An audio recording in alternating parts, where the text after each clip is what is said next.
Chapter 66. Two Sleepy People. The next day is a blur. I remember it, but not in sequence, more as flashes, the harsh white of the desert light, his profile against the windscreen, the dust kicking up behind us, the sunset and the moonlight, the feeling of being both very young and already used up. It's odd, because in the morning we made a little pact to remember it, to be fully awake, fully present. One last day when it was still just us, and yet it's the one that feels most like a dream. Maybe it was the hangover or the February light out here. Maybe it was knowing this was the last time we'd be alone together like that, before marriage, before Germany, before whatever comes next, before we couldn't quite go back. It's almost too much for my system to handle. I tell him I don't know what to do. He doesn't either. We go for a drive into the desert. We sing along to the music on the radio, try to lift our moods, but nothing seems to be working. Do you also feel like you're boiling over? I ask. Like there's too much going on and no release? No valve to let out all the steam? Let's go back to the house, he says. I don't want to be anything but alone with you. I ask if I should put on some music, and he shakes his head. No, he says. I want to be able to hear myself think. We lie on the sofa, facing the glass doors to the pool and the garden outside, talking and reminiscing about our lives, together and apart. The boy thinks we're living almost unreal lives, like something in a dream. He looks at me, and I can't quite relate, because I exchanged reality for dreams years ago, back in '44 after Tom died, and since then the two have blurred together in a way where I don't always know which way is up. This, him, us, this strange desert suspension, is the most real thing I have. We talk about the strangeness of the spaces we can enter together, the boarding school in England, God being Mark Twain, how we can go in and out of each other's minds so easily. We promise to call on each other and always let the other know if we're lonely. Our drug is fantasy, I laugh. It really is, he laughs. He puts on Sinatra's new record again before sliding open the glass doors facing the pool. On the road to Mandalay. Outside, we do something we used to do back home. We pull two sun loungers together, pile on cushions and blankets, and crawl under the covers, hoping no creepy crawlies find us. After a day of heat, the temperature drops, the sun slips behind the mountains, and we find each other again. We talk like children. We invent a future we'll never have. I sing When You Wish Upon a Star for him at the piano, and we sit in silence for a while.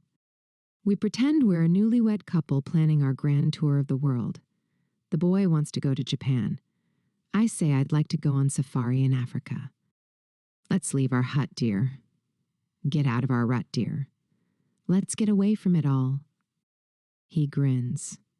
That sounds swell.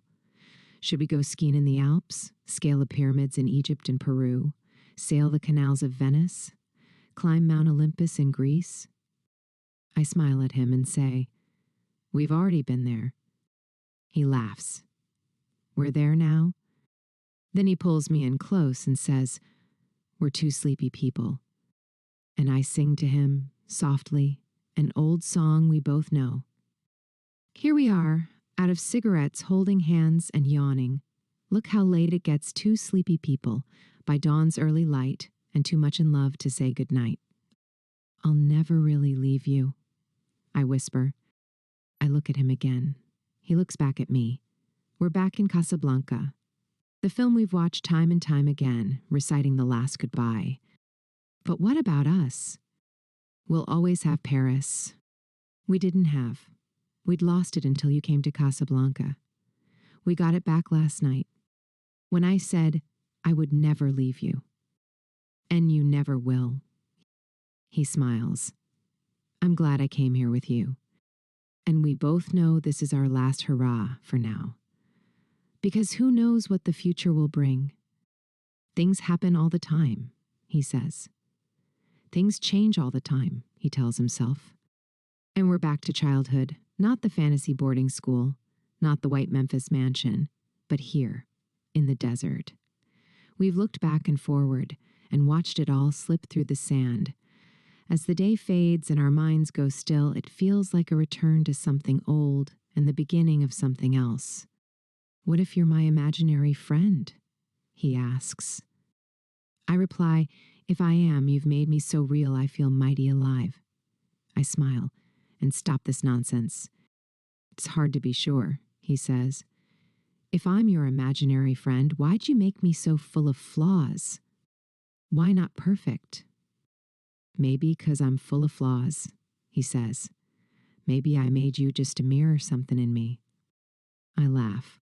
Well, if so, thanks for the rich interior life. Thanks for my incredible outer life. And thanks for not making me merge to you at all times. If I was your imaginary friend, why would we ever argue or have differences? Why would I have a life away from you? He sighs. I don't know. I honestly don't know. It's all nonsense anyway. He leans in. Sorry for bringing it up, for being crazy like that. We lie quietly for a while. I start singing softly. Life could be a dream. Life could be a dream, sweetheart. He isn't crazy, I think to myself. Sometimes I think he is my imaginary friend too. Someone I made up to deal with life. Someone just for me, a desert mirage. Maybe these times are just echoes of past lives, or different versions of a life just out of reach, parallel universes. It's silly. We are here now. We cling to each other in the safe enclosure of pretend movie land until the real world reasserts itself and we are forced to cough up to the facts. From the garden to the desert, the story circles back. Once we played in the shade of trees. Now we lie beneath a moon that casts no shadow. I wander all night in my visions, stepping with light feet, swiftly and noiselessly stepping and stopping, bending with open eyes over the shut eyes of sleepers. The sleepers are very beautiful as they lie unclothed. They flow hand in hand over the whole earth from east to west as they lie unclothed. I dream in my dream all the dreams of the other dreamers, and I become the other dreamers. Walt Whitman. The Sleepers.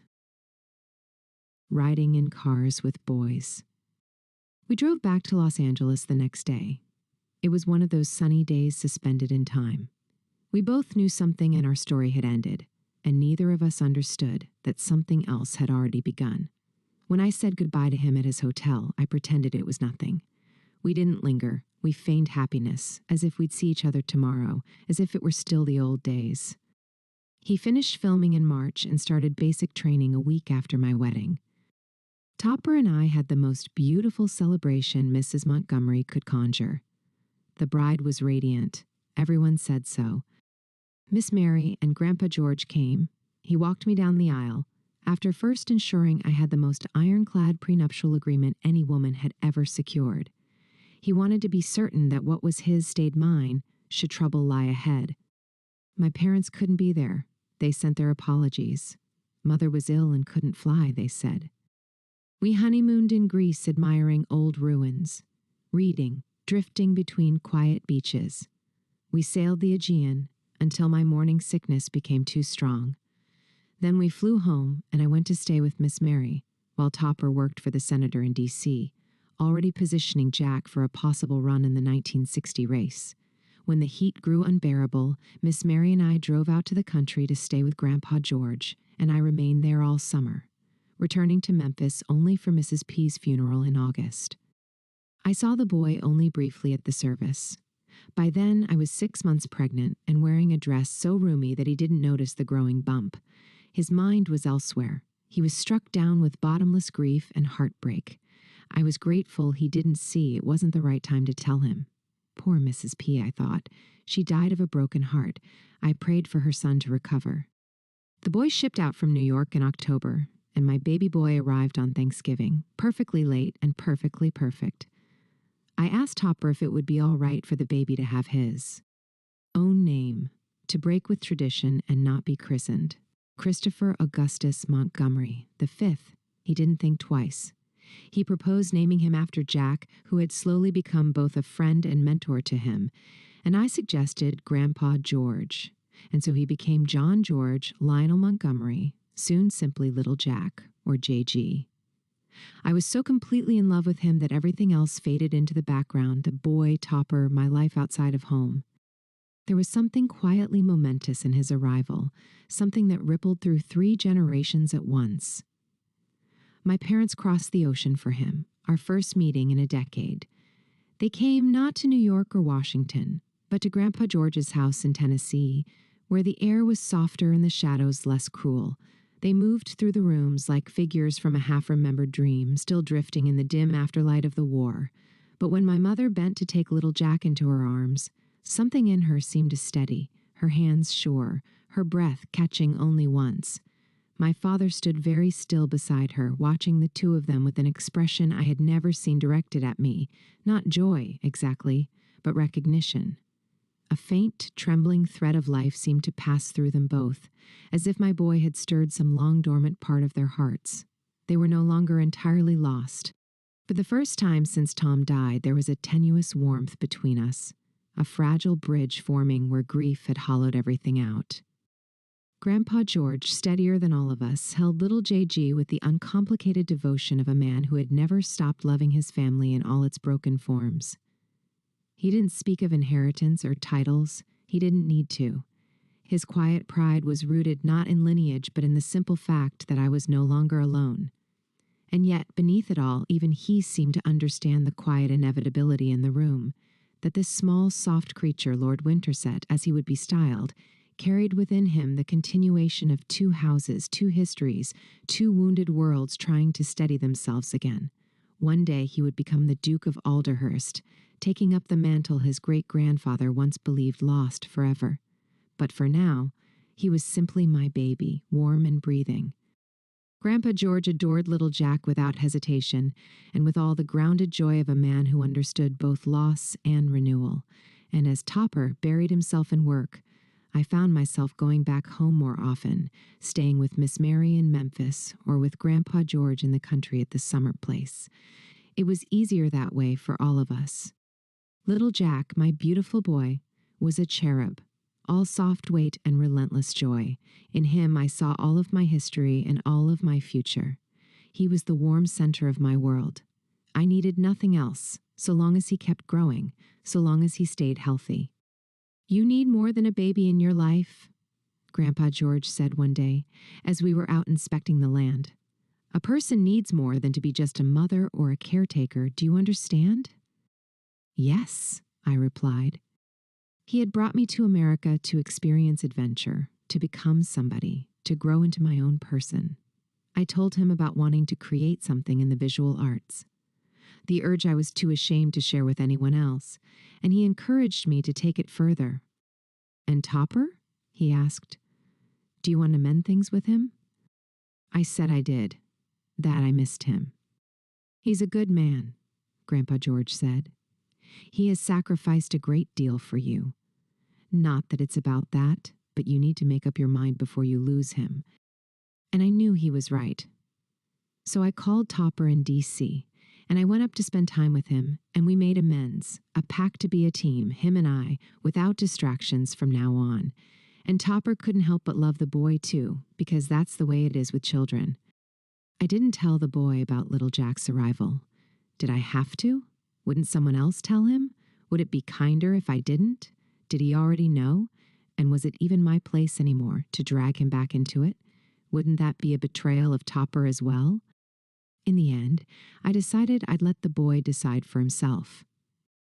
Miss Mary loved the child as fiercely as anyone. In her way, he was hers too, her baby boy, her life's work. She stayed on with us, not that there had ever been any doubt. She was family, now we simply had even more reason to keep her close. And for the first time in a long while, it felt like the beginning of something gentler. Something that might yet carry us all forward into the future, and eventually take my boy back to a much happier home than the one I had left all those years ago in England. That almost mythical country house that would one day become his home, too. In loving memory of my friend and American twin, Matthew Dutch Rooney. Author's note. Greater Than Myths is a meditation on memory, myth-making, and the American 1950s. While the novel features fictionalized versions of real cultural figures, it is not a biographical work. I have taken significant creative liberties in imagining the interior lives and private moments of these individuals. My interest was not in documenting history, but in exploring how we construct legends, how the mechanisms of fame transform people into symbols, and how those symbols shape our understanding of desire, class, and possibility. The boy at the center of this story is inspired by Elvis Presley's cultural impact and public mythology, seen through the lens of a fictional companion who occupies the space between memory and imagination. Their thoughts, relationships, and private moments are entirely imagined. I have tried to honor the emotional truth of that era while acknowledging that this is, fundamentally, a work of fiction.